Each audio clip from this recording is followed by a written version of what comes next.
Hey guys, Jonah here, back with a beer review, and I'm polishing up uh, my reviews from the nomadic brewers.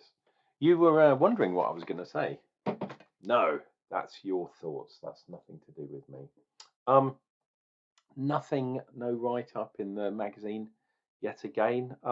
Yeah, I'm getting very disillusioned with that magazine. It's I've said it before, but they don't tell if a company's selling you beers, wouldn't you want them to actually tell you something about, the beers? Have joined up thinking.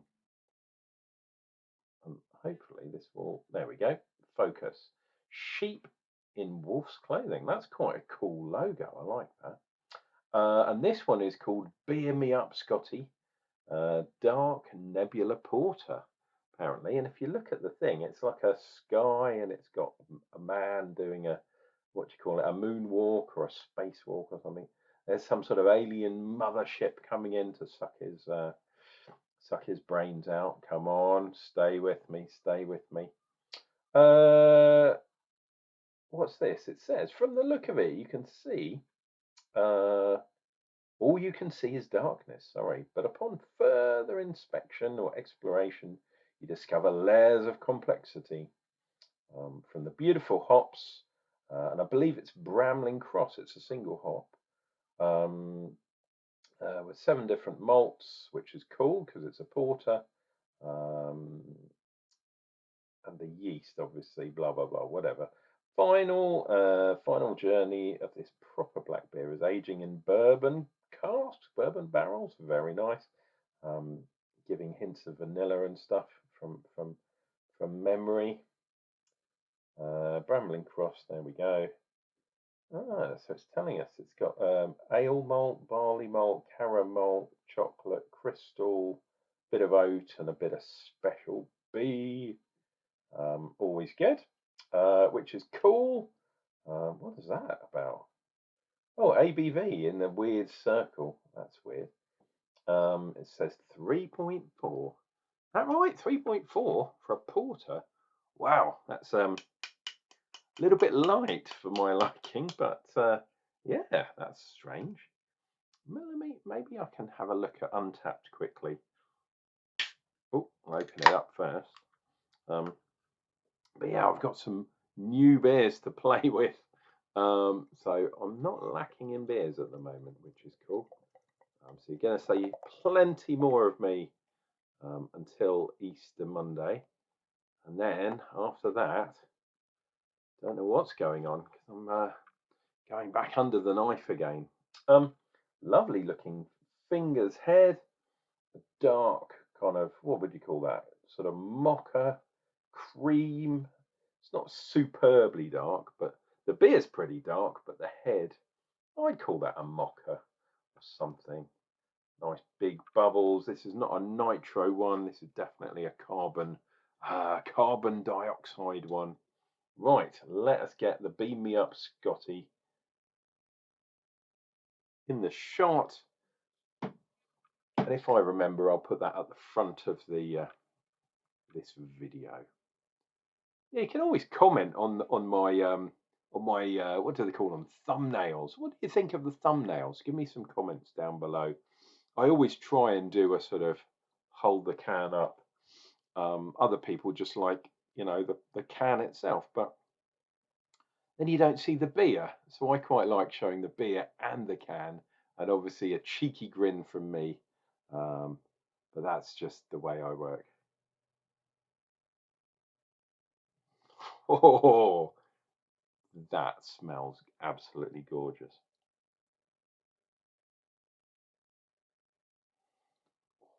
And I believe this brewery is Scottish. Did I say that? Let's see if it will focus down the bottom. You probably read it already.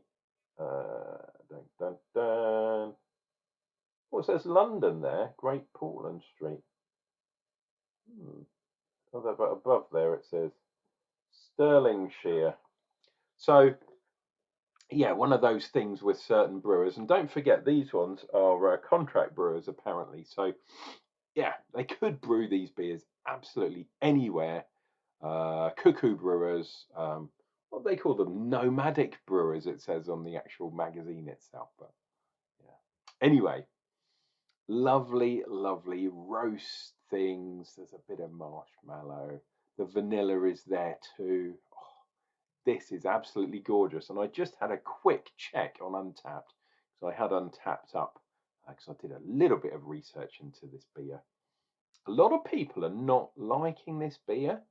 And before I get started, please go with me on this, dear viewer, because I'm a trained beer reviewer and a beer judge, and I'm also a trainer. So I train people not only in tasting and sensory stuff, but I can train people to be beer judges. Obviously, I'm under the camera moniker. I totally get that a lot of craft people are into BJCP, which I've also done some judging on. So it's not like I haven't done that style of things. I have to say I'm not a qualified BJCP judge. I was a guest judge when I did my judging. But essentially, beer judging is kind of the same. They're a bit more heavy into uh, descriptors and kind of off flavors and giving feedback, whereas camera is kind of more number heavy, especially from a tasting panel point of view. A lot of number crunching goes into that. But what I was going to say was, looking at Untapped just now, there were a lot of people scoring Untapped out of 5. If you're not on Untapped, please give it a go because it's a really good resource at the very least. It's got a nice social element to it. I'm eating a guy up later on. So Shimon, Cup Noodle, big shout to you, my dude. And yeah, where was I going? Yeah, a lot of people were marking it down, and their comment was, "I don't like porter." Two marks. It's like, from a judging point of view, you have to judge it as if it were a porter. If you don't like porter, that's your prejudice. Don't buy a porter. You know what I mean? It's silly if you ask me. You're just going to mark beers down because you don't like them. That's not really effective judging, in my opinion. Some people might differ. Um, and sometimes you get a bad beer as well, especially if you drink cask beer, like I really like cask beer. But because it's a live product, the danger is that sometimes you get a duff one. And then it's more of a description on the, well, it could be the brewery. They might have done a duff batch, or it could be that the people in the pub who are serving it have served it at the wrong temperature. They've cross-contaminated. There's an infection got in there, or they just kept that beer on for too long. Any of those could give off flavors. And then, is it a judgment on the beer itself, or is it something else? I like to think that people judge things based on, what they think they're going to get. So if you don't like porters, don't buy a porter. You numpties.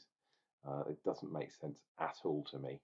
But yeah, these things balance out over time and over a huge. It's like the larger your sample size is, the more accurate your scores are going to be, because you're going to get outliers. You're going to get people scoring low. You're going to get people scoring high, and the majority are kind of in the middle. There used to be a rule when I did science. Believe it or not, I was a scientist at one point in my life. And to be a good sample, you take off 2 standard deviations. You take off 1 standard deviation, but it was 1 from the top, 1 from the bottom, and then you'd look at the middle data, and that would be, quite accurate. Hey, do they still do that? Do people know what a standard deviation is? Why don't you look it up? Anyway, on that note, I'm going to say cheers, my dears. I'm going to, dive in. Cheers.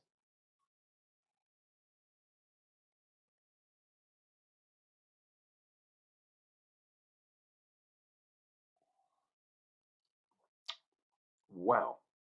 Okay, so up front, definitely getting that vanilla, and then I'm getting a spiciness. I'm getting like a kind of cinnamony kind of thing as well.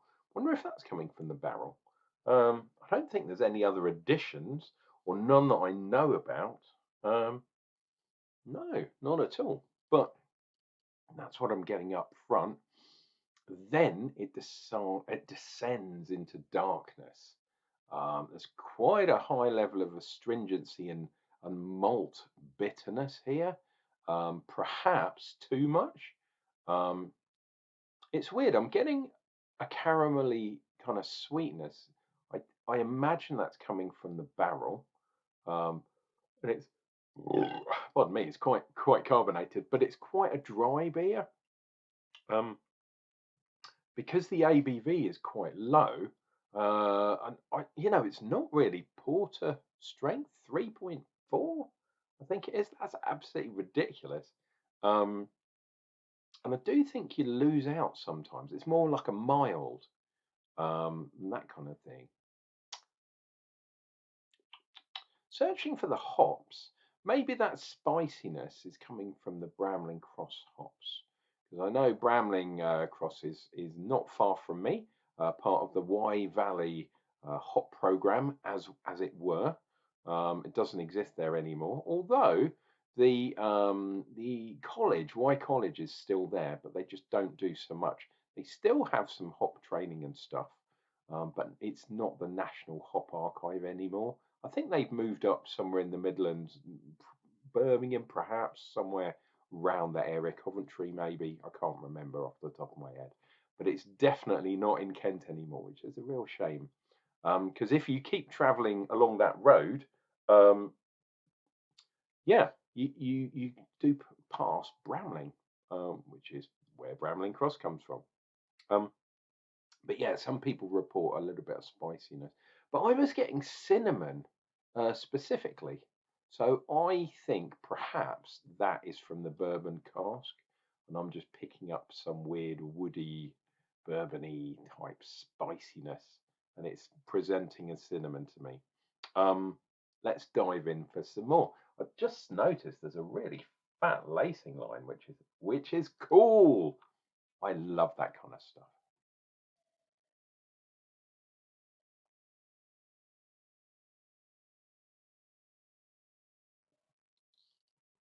Oh,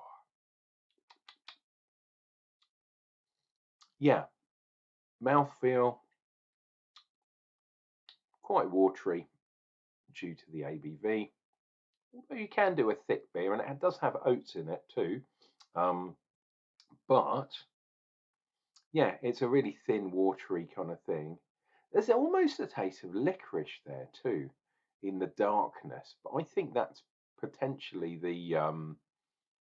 yeah, I think they might have used one too many dark malts, or perhaps too much concentration of the dark malts, which is amazing considering it's such,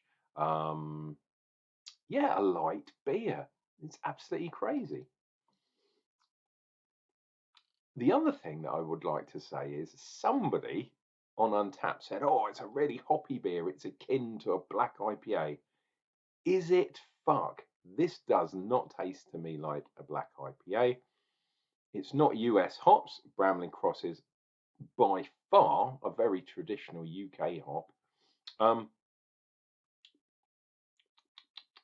like I say, I would say all the kind of spiciness, all the flavour, not all of it, but the majority of it is coming not from the hops, but from the bourbon cask that this thing was settled in. I don't think it says how long it was settled in, but it's going to be a few months at the very least.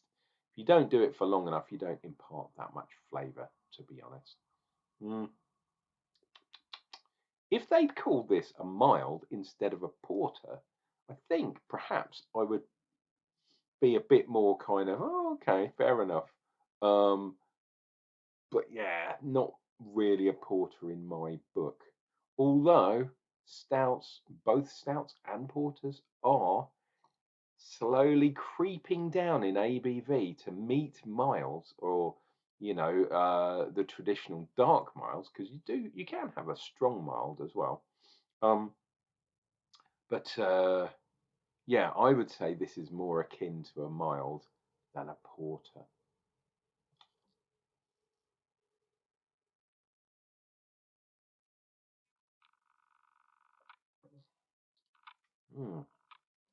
Lovely amount of lacing there. Okay, that line has kind of dropped some legs, dropped some trousers or something. What are we looking at on foam watch? There's some sort of, oh, that almost looks like a what do you call that? A ram or something. Is the one on the other side? Are they going to have a fight? No, that's weird. So nothing on the other side on foam watch today.